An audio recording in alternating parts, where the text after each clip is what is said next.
You crack through the membrane of a glass tank somewhere on Cinnabar Island. And congratulations, you're Mewtwo, a creature that has never existed before in any natural sense. Researchers in white coats move toward the glass immediately with scanning equipment, and you can already read the surface of their thoughts without deciding to, pulling words straight out of their heads the way a hand pulls something off a shelf. What you find there isn't warmth. It's output levels and containment ratings, and every person in this room already knows exactly what you are for. Then, one of the tubes connected to your left arm pulls loose, and the pressure inside the tank changes. You don't decide to push back. Your body just does it, sending a psychic pulse outward through the glass, so the tank shatters in one go. Equipment flies sideways. Researchers drop to the floor and slide into walls with their clipboards spinning across the tiles. You drop straight down onto the wet floor with your legs folding under you, soaked and unable to hold your own weight yet. You try to get up, but your legs don't cooperate, so you stay down on your hands with the broken glass around you and the alarm lights going above. One researcher gets back to his feet, looks directly at you, and writes something down. So you pull the thought straight from his head. He wrote that containment held longer than expected. Then you look up at the ceiling and back down at your own hands, trying to understand what it means that the very first thing you ever did was destroy the room you were born in. But before you can work that out, two researchers grab your arms and pull you upright, dragging you toward a side door at the far end of the room, with your feet trailing across the wet tiles behind you. And just like that, the first thing that happens after you are born is that someone decides where you go next. You're a few months old now, and the lab has settled into a routine that never changes. Every morning, a researcher opens your cell door with a dampening collar in his hands, and you need to stay still so they can fit it around your neck. So you do, with your arms at your sides while they clip it into place. The collar pushes your psychic output down to almost nothing, making your head drop forward with the pressure of it. Then they walk you out into the testing room and point you at a row of training dummies, watching how much force you push through each attack with their clipboards already up and ready. You are growing faster than their numbers predicted, so they keep adding more dummies and pushing the sessions longer, trying to find a ceiling that doesn't seem to exist. But the tests aren't the part that gets to you. The part that gets to you is that you can still read surface thoughts, even through the collar. So every time a researcher walks past your cell, their thoughts come through without you trying. And what you find is the same thing every single time. Output levels, projections, deployment schedules. Not one person in this building thinks of you as anything other than a number on a page. Then, one researcher starts doing something different. He sits near your cell between tests with a book in his lap, not watching you, just staying nearby with his thoughts running in a direction nobody else's ever goes. He thinks about you the way a person thinks about another person, and that's the first time anyone in this building has done that. So after a few days, you reach out with a single thread and place one word directly into his head. Just one word. Hello? He looks up from his book with his hands going still on the page, then looks directly at you and nods once. A week later, his ID badge stops working, and a different researcher takes his seat. And that's the first lesson this place teaches you that actually sticks. Several months pass, and a man named Giovanni walks into the lab for the first time, and every researcher in the building straightens up the moment he comes through the door. He stops in front of your cell with his hands behind his back, looking at you the way the others look at their clipboards, taking stock of something he already owns. Then, two researchers carry in a suit of gray armor plating and set it down in front of your cell, with their hands moving carefully around each piece. Giovanni nods at them, so they open the cell door and fit the armor onto your body piece by piece, locking each section into place with a series of clips along your spine and shoulders. The suit is built to press your psychic output inward, so none of it gets out past a controlled level. And the moment the last piece locks in, your own power starts pushing back against the inside of it, making your arms shake with the effort of holding still. Giovanni needs to see what you can do, so the researchers bring in 6 Pokemon one at a time and line them up across the battle floor. You need to get through them, so you start with the closest one, lifting it off the ground with a telekinetic push and putting it into the wall hard enough that it drops and stays down. Then, the next one charges at you with its full weight behind it, trying to knock you sideways, but you catch it mid-run with a focused Say Strike, so it folds at the legs. The remaining 4 go down in under a minute, each one faster than the last, as you find the range of what the suit will let through. Giovanni writes something down and leaves without a word.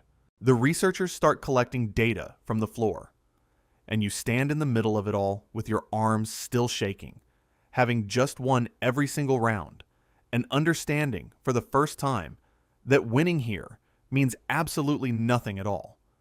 But somewhere inside that suit, your power is still growing, and it's already bigger than what they built the suit to hold. A few weeks later, Giovanni calls you into a room you haven't been in before, and the moment you walk through the door, you pull his thoughts and find something different there. Not data, not output levels.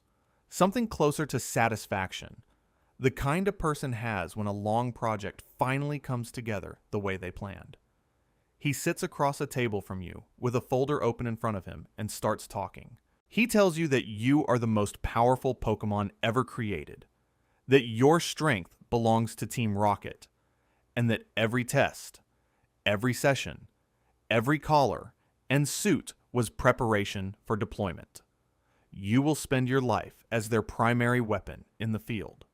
He says all of this the way a person reads from a document, with his eyes going back to the folder between sentences.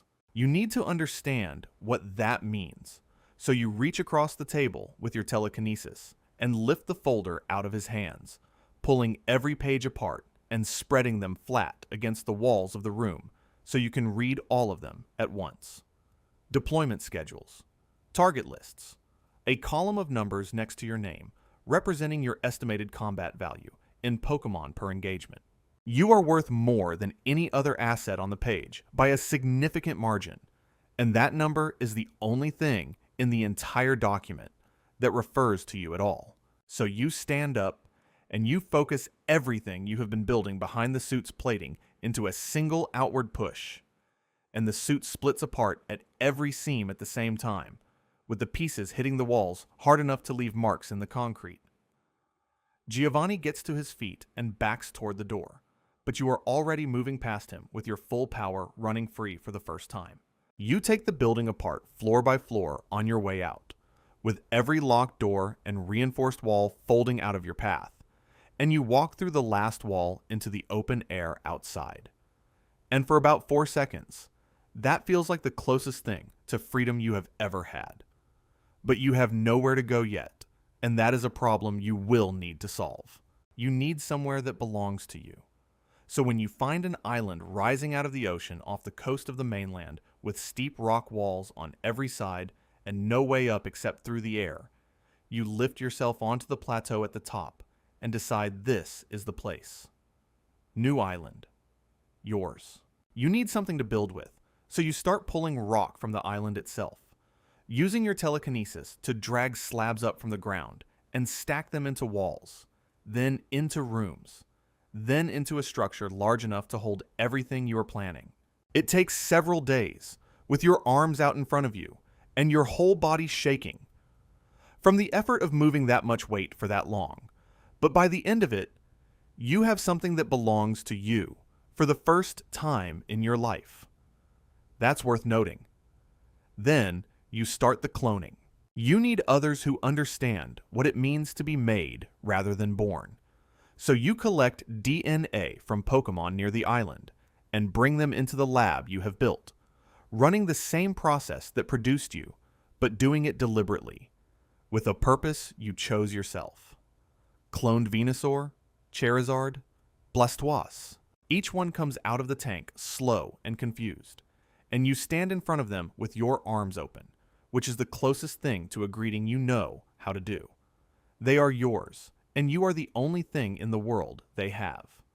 But you need something else too. You need to prove to yourself what you are capable of when nobody is telling you what to do. So you send invitations out to the strongest trainers you can find, pulling them toward the island one by one. You have a plan. What you don't have is any way to prepare for the boy who is already on his way here, carrying the one question you won't have an answer for.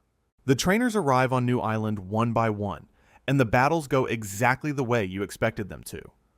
Your clones are stronger than the originals in every matchup, so trainer after trainer gets pushed back across the floor with their Pokemon dropping around them, and you watch from above with your arms at your sides. You built this to prove something, and so far, it's proving it. But then, a boy named Ash keeps sending his Pokemon forward even after the point where every other trainer has stopped, and his Pikachu keeps getting back to its feet. And at a certain point, you stop watching the battle and start watching the boy instead, trying to work out what is driving him when every logical reason to stop has already passed. Then, Mew appears in the hall, and you turn your full attention toward it, because Mew is the reason you exist, and you need to settle something between the two of you. So you launch a Psystrike directly at Mew with everything you have behind it, and Mew takes it and fires back, and the two of you tear the hall apart above the heads of everyone below, with the whole structure shaking around you. That is when Ash runs directly into the middle of it. He puts himself between you and Mew with his arms out, trying to stop the fight with his body, and the next blast catches him directly and turns him to stone. His Pikachu runs to him and puts its paws on his chest, pushing electricity through his body again and again, with its whole frame shaking from the effort, and Ash stays still. That's when your arms drop. You have pulled thoughts out of hundreds of heads and always found something you could categorize. But you have no category for this. So you do the only thing that makes any sense. You wipe every memory in the hall, including your own. You gather the clones, and you leave the island without the answer to the question the boy just put in front of you. Some time passes, and you find yourself moving across Johto with no destination and no plan, crossing mountain ranges and open water with your arms at your sides and your power held close to your body so nothing around you reacts to it. You need somewhere to be that isn't a place you built or a place someone built for you. So when you pick up a group of wild Pokemon moving through a forest in Johto, you drop down into the trees ahead of them and wait with your hands open at your sides. The group is led by a Houndoom with a Nidoqueen and two younger Pokemon walking behind it. They stop when they see you, with every head going up and every body going still. You keep your arms open and your power pulled in tight, trying to show them that you are not the threat they are reading you as. After a long moment, the Houndoom takes one step forward, then another, so the group starts moving again with you walking alongside them. That's the first time anything has chosen to stay near you. You travel with them for several days, keeping to the edges of the group and matching their pace. Then, a Pokemon hunter moves into the forest with capture equipment in hand and starts tracking the Houndoom's trail, so you step ahead of the path and pull the hunter's gear apart from the inside without anyone seeing you do it, with each piece dropping to the ground one at a time until there is nothing left to use. The hunter turns around and leaves. The group keeps moving with none of them seeing what you did. That's the first time you have used your power to keep something alive instead of the other way around, and it sits differently than everything before it. But then the Houndoom stops walking and looks directly at you, with its eyes going from your face down to your hands and back up again, and the whole group pulls away to the other side of the path. They know what you are, and knowing what you are has always been enough to end it. But somewhere out there, there is still one place left that you haven't gone back to yet. After a while, you end up back at Cinnabar Island, dropping down onto the rock above the place where the lab used to be, now buried under volcanic debris from the eruption that took out most of the island years ago. You need to see it, so you start moving through the debris with your telekinesis pulling slabs of rock to the side, one at a time, until you find the lower level of the lab still mostly intact underneath. You walk through the broken hallways with your head low, passing the rooms where the tests happened and the cell where you slept until you find the tank. It is cracked down one side and completely dry, with the tubes that used to run into your arms hanging loose from the top. You sit down in front of it and stay there. That is when three figures drop onto the rock above you, and a second later, they are down in the lab with capture equipment already in their hands. Pokemon hunters, the kind that track legendary Pokemon specifically, with gear built for exactly this situation. You pull the first net apart before it reaches you, with each wire snapping individually so the whole thing falls in pieces at your feet. But the second and third launchers fire at the same time from opposite sides of the room. So both nets hit you together, and the overlapping dampening fields from both of them press inward from two directions at once. Your power has nowhere to go. You push outward with everything you have, trying to break through the way you broke through the suit in the lab, but the two fields keep folding your output back on itself. Your arms lock at your sides. Your legs stop holding your weight, so you go down onto one knee with your whole body shaking from the pressure, building inside it, and then the shaking stops. You were built to be the most powerful Pokemon ever created, and in the end, it's your own power, with nowhere left to go, that does it. Note that this ending is speculative, as Mewtwo's story in the actual Pokemon canon doesn't end this way. But if it did, this is probably how it would go.